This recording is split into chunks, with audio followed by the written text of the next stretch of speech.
So if you're researching Tampa Bay from New York, Boston, Seattle, or anywhere with a real downtown, there's a question you're probably already asked yourself. Is all of Florida just strip malls, roads, traffic, and tourism traps? And I get it because I hear that a lot from clients who are moving from areas like the Northeast or the West Coast. And they're worried about landing in a place that you can't really walk anywhere, and every errand is a 12 to 20 minute drive, and that the closest coffee shop is inside the Publix Plaza. And the reality is, parts of Florida are exactly that. But Tampa Bay has 5 neighborhoods that you're gonna wanna investigate if this is the type of lifestyle that you're really looking for.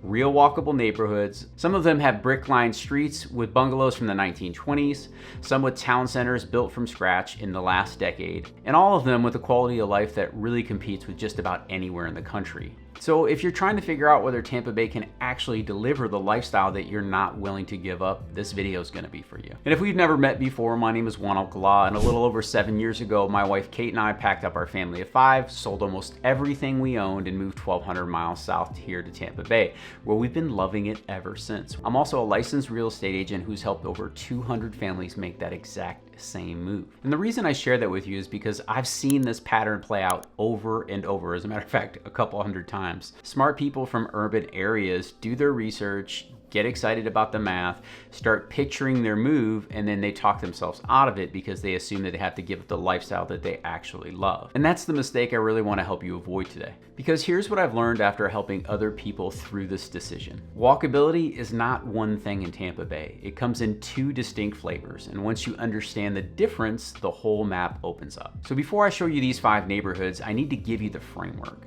Because if you don't have that, then every single best walkable neighborhoods in Tampa article out there is going to end up confusing you. So let's start with the distinction that no one really talks about. Walkable region means the neighborhood you live in is walkable, and the neighborhoods around it are walkable too. You can walk out your front door and that experience extends for blocks or even miles in every direction.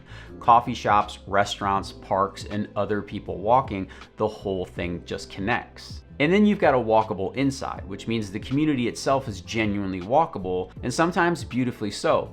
There's a real town center, restaurants you can stroll to, neighbors that you'll actually see, but the moment you leave those community gates, you're in your car driving past suburban Florida like everywhere else. Both are real and serve different lifestyles. Neither one of them is necessarily wrong, but one of them is not going to be the right fit for you. And here's what matters. If you're coming from a place like Brooklyn, the West Village, downtown Seattle, Capitol Hill, or any urban Northeast neighborhood, and you don't make this distinction, you're gonna end up frustrated. You'll either pick a walkable community that turns out to be car dependent the second you cross the entry gate, or you're gonna dismiss a perfect fit master plan community because you didn't realize how good the inside actually was. So let me walk you through the 5. We've got 3 walkable regions and 2 walkable insides. And by the end, you'll really know which kind of walkable community is going to fit your lifestyle best. The first bucket we're gonna go after is that urban DNA, if you will. These are for people who absolutely will not give up character homes, brick streets, neighborhood coffee shops, and the ability to walk to dinner without thinking about it. And the first one we're gonna discuss is Tampa's most established walkable neighborhood. Hyde Park sits just south of downtown Tampa. It's anchored by Hyde Park Village, a real walkable mini downtown with restaurants, boutiques, coffee shops, and a weekly fresh market that's in the Central Park. And the architecture is typically what closes the deal from someone who's from the Northeast. 1900s to 1920 bungalows, historic Mediterranean homes, tree-lined streets. We got the beautiful old-growth oak trees out there, brick roads in the historic core. And then you have Bayshore Boulevard, which is the United States' longest continuous sidewalk at 4.5 miles, where you get to run right along the bay. In the morning, you probably see a dolphin, a manatee. There's a lot going on. People run it, they walk it, they bike it, heck, they stroller it every single day. And schools here tend to be a major draw. Hyde Park feeds directly into Plant High School, which is consistently an A+ rated school and one of the top public schools in Florida. Now, if you're wondering what the average sales price in Hyde Park is over the last 30 days, you're gonna be looking at a pretty wide range. Smaller condos in Hyde Park Village have sold from around $170,000 on the low end, and then the bungalows typically are around $700,000 to $1.4 million.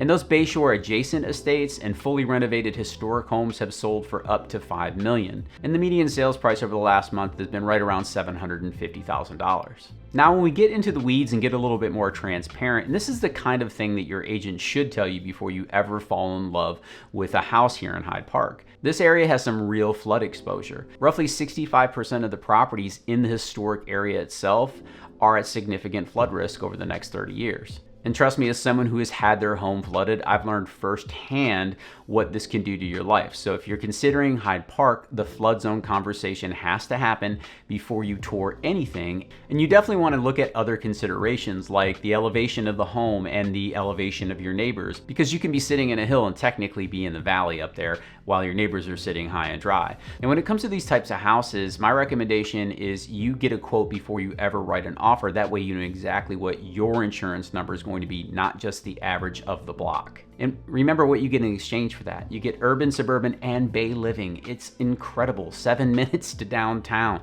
You can ride a bike. You can be out on Bayshore Boulevards checking out the dolphins in the morning. It's a walkable region in the best sense. And once you're there, the South Tampa lifestyle extends in almost every direction. And if Hyde Park is Tampa's answer for that urban DNA, Old Northeast would be St. Pete's equivalent of that type of lifestyle. And honestly, for a lot of clients from the Northeast, it's a closer match in terms of what they're looking for. And to be quite honest with you, it's one of my favorite neighborhoods in all of Tampa Bay. Hyde Park is incredible as well, but I really love Old Northeast in St. Petersburg. It's unbelievable. You've got brick streets, more old growth oak trees. You get these beautiful canopies, 1920s and 30s bungalows, Mediterranean style homes, classic colonials. It feels like a neighborhood that wasn't built for cars, because it actually wasn't. It was built before cars were even common. And you're just a 6-block walk to downtown St. Pete, the waterfront, Beach Drive, Vinoy Park, St. Pete Pier, Saturday morning market, and the Dolly Museum. And the walkability of this region is incredible. The Old Northeast flows directly into downtown St. Pete, which flows directly into the waterfront, so you can spend an entire day on foot and not run out of places to go. And if you're wondering what it costs to live here, over the last 30 days, they've sold around 13 homes. Prices range from about $670,000 on the low end to nearly $10 million for waterfront estates over on Coffee Pot Bayou. And the median sales price in March of 2026 is sitting right around $1.175 million. And the average sales price in March of 2026 hung around $1.3 million. And one of the things you'll notice if you start browsing Old Northeast listings is sellers are now leading with the words non-flood zone and non-evac right in the headline. And that's because homebuyers like you are asking the question. But here's the great part. A lot of the homes in the Old Northeast are out of flood zones because of the elevation. And like I shared with you before, we can specifically target for that. And this is probably one of the closest things that Tampa Bay has to that Brooklyn brownstone kind of neighborhood, except you're gonna get palm trees and warmer winters. Now the first two are a perfect fit if you want that urban energy and a real walkable style community. But what if you want something quieter, smaller, a real small town where you'd actually know the bartender's name? Now these communities are probably going to be for the person who's coming from a Vermont mountain town, the Pacific Northwest, the Hudson Valley, anywhere where you've already left the big city behind. And what you actually want is a walkable downtown where you can draw the map on the back of your hand, not have to pull out your phone to navigate it. So let's start with Dunedin, which is one of the most loved small towns in all of Florida. And there's a reason for that. The World Atlas just named it one of the most welcoming towns in the state. And Dunedin has about 36,000 people on the western Pinellas Shore. The downtown has that walkable Main Street vibe. One of our favorite Spanish restaurants in the entire area is there, Casatina. If you've never been there before, it's unbelievable. I encourage you to check it out. You've got about 7 craft breweries if that's something that you're interested in, dozens of locally owned restaurants, a marina, art galleries, and the Pinellas Trail running right through the heart of downtown. The trail itself is a 38-mile pedestrian and bike path connecting most of Pinellas County. You can go from Tarpon Springs all the way down to St. Pete. They're working on a loop right now will actually give us access to the Howard Franklin Bridge. People who live in this county love the Pinellas Trail. It's incredible. Now, if you're wondering about beaches, you've got Honeymoon Island State Park, which is just minutes away. You've got TD Ballpark that hosts the Toronto Blue Jays spring training every year. The town has a Scottish heritage, regular festivals. You'd even have your own Mardi Gras in February, the Highland Games, the Celtic Music and Craft Beer Festival, which I've been to a couple times, which is fantastic. And there's almost always something happening downtown. And here's a little fun fact. Dunedin's crime rate is about 45% lower than the state average and 44% lower than the national average. And that number matters to a lot of people. And if you're wondering what it costs to live in Dunedin, the median sales price was about $374,000. And the full price range across the city is going to run anywhere from $300,000 on the entry end to up to $1.4 million plus on the high end. But here's what you really need to know. The homes that are actually walkable to downtown command a real premium. And if you're looking for that type of lifestyle, you can expect to spend about $600,000 to $1 million for a house that you'll be able to walk to Main Street. And if you move outside of that historic walkable core, you're going to be back to driving like the rest of us in Pinellas County. So Dunedin is a walkable region in the downtown core, but it's not the entire city. So if walkability is the whole point of why you're moving here, you have to buy in the walkable section. And here's something I want to put on your radar. If Dunedin sounds great, but you want even smaller and quieter, Safety Harbor, which is about 20 minutes to the east on the bay side, and it's going to have a similar downtown energy with fewer crowds for sure. Now, the last bucket we're going to cover is this master planned walkable inside. And here's why I'm sharing this framework, if you will, and why it really matters. Because the next two communities are really going to look amazing on Instagram and feel amazing when you visit, but you need to understand what they actually are before you commit to them. And this is really the walkable inside, if you will.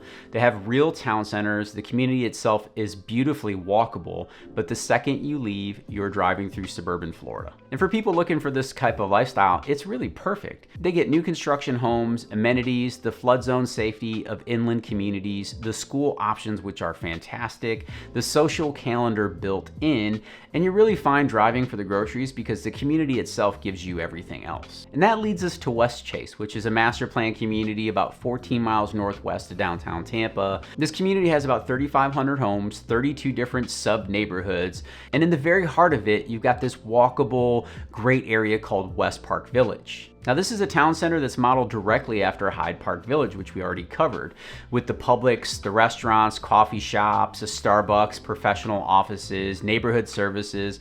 From most of Westchase, you can walk or bike to West Park Village.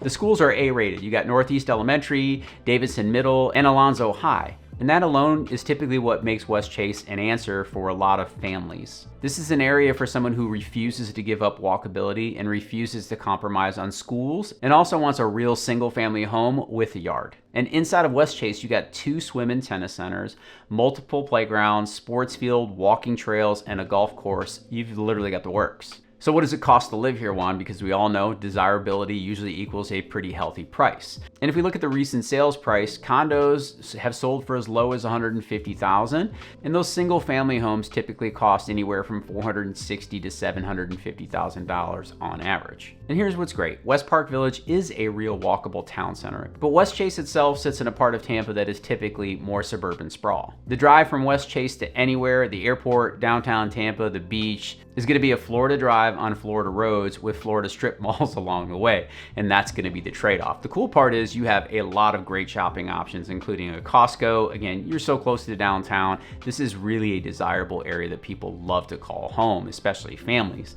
And if you can make peace with driving to go do those bigger errands while having a genuinely walkable community at home, Westchase delivers something that very few places in Tampa Bay can. Now this last one is the newest community on this list, and the answer for a very specific resident, typically more affluent. Someone who wants new construction. They don't want to own or renovate a 1920s bungalow. Someone who wants to walk to dinner from a brand new house with hurricane windows and a builder warranty. And Waterside Place is the lakefront town center for Lakewood Ranch's newest village in Sarasota County. While I wouldn't necessarily call this Tampa Bay, it straddles the border, and a lot of people looking at the area tend to get drawn into areas like Lakewood Ranch or Wesley Chapel to the north, so split the difference, if you will. Now the town center sits on Kingfisher Lake, and what's really cool is there's a water taxi that actually runs from several of the resident villages here, which is what they call the neighborhoods, directly to the town center. You've got restaurants, shops, fitness studios, and Saturday farmers market and regular events. They have music on Main on Fridays. Lakewood Ranch's own town center has ranch nights on Wednesday. People love that, live music, all kinds of stuff going on. And the community is built around 7 lakes with over 20 miles of shoreline in multiple villages. You got Lake House Cove, which is definitely one of the more desirable ones. Great area there. Shoreview, Avanti, Bungalow Walk, Emerald Landing, Kingfisher Estates, Nautique, Shellstone, The Alcove, and Wild Blue. Each one of these villages has its own pool, clubhouse, and its own character. And here's a critical advantage that Lakewood Ranch has. It's inland. Most of Waterside is not designated as a flood zone, even though you're living around a lake. For people relocating and worried about insurance and storm risks, that's a meaningful financial difference compared to coastal communities where insurance can be wild or homes can be uninsurable. All right, so I love the sound of that, but what's it gonna cost me to live there? So let's look at a few different things. The Avanti Village has townhomes starting in the mid 300s and brand new single family homes starting in the low 400s. They're typically gonna net out to be about 500 after you pick things like finishes and lots. Now Lake House Cove is that established luxury village with homes from the 800,000s to over $2 million. Wild Blue is the newest and most expensive, pricing from the low $1 million to over $3 million for custom estates. So practically speaking, your entry point at Waterside Place is around $300,000 if you're open to a townhome, and the ceiling is north of $3 million if you're looking for that single family custom experience. And here's another one of those inside angles that I think you really need to be paying attention to. Waterside currently sits in the lowest rated school zone in Sarasota County. Sarasota County overall has some of Florida's best schools, but the specific school zone for Waterside is the weak spot in that county. If you're wondering how our clients have managed that, well, a lot of them choose charter school options and or go private. And if you have school-age kids, this is a conversation that needs to happen before you commit to any area in Tampa Bay. And that second thing that I want to share with you too is the same as Westchase. Waterside Place is genuinely walkable inside, but the drive from Waterside to anywhere else, we're talking about Sarasota proper, Lakewood Ranch's other town centers, the beach, it's gonna be a Florida drive. You'll cross typical suburban Florida just to get there, so keep that in mind. But for the right people or for the right family, the trade-off is exactly what they're looking for. New construction, hurricane safety, or mitigation is what we'll call it, town center walkability, and a built-in social life. Just be clear about what you're walking into before you make any decisions if you have kids that are gonna be attending public schools. So let me pull all this together for you. The 5 neighborhoods I send our clients to who are relocating from the Northeast, the West Coast, or the Chicago area, they tend to be Hyde Park, Old Northeast, Dunedin, Westchase, and Waterside Place in Lakewood Ranch. There's other areas in Lakewood Ranch that might be a great fit for you too, but that tends to be the one that those clients are gravitating toward. And yes, they're all walkable, but they're not walkable in the same way. So if you're coming from a real urban environment and that's what you actually want is to keep that type of energy, make sure you're looking at Hyde Park, Old Northeast, and the historic core of Dunedin. They're gonna be on your short list. This is a walkable region. When you walk out your door, you're gonna see neighbors, people walking their dogs, running, doing all the things, and it's gonna extend for blocks. And if you're coming with a family that needs schools and refuse to give up that walkable lifestyle, Westchase is built exactly for you, with the honest understanding that it's a walkable inside and you're gonna have to drive everywhere else. And if you're looking for brand new construction with the built-in social calendar, and you're gonna prioritize hurricane safety because you're inland, Waterside Place is probably gonna be the answer. Same walkable inside framework, but remember we do have that school caveat, so make sure you're doing your homework. And I'll share this with you. The reason that people tend to disqualify Tampa Bay before they ever visit, and it's usually because the only Florida they ever saw was on TV and it was at the strip mall. But these 5 neighborhoods are the version of Florida that nobody ever really puts on TV. And to be quite honest, they offer some of the best quality of life anywhere in the country. And you just have to know that they exist, and you have to know which kind of walkable you actually want. So here's what I'd do if I was in your shoes. Don't pick from this video. Pick what kind of walkability you actually want first.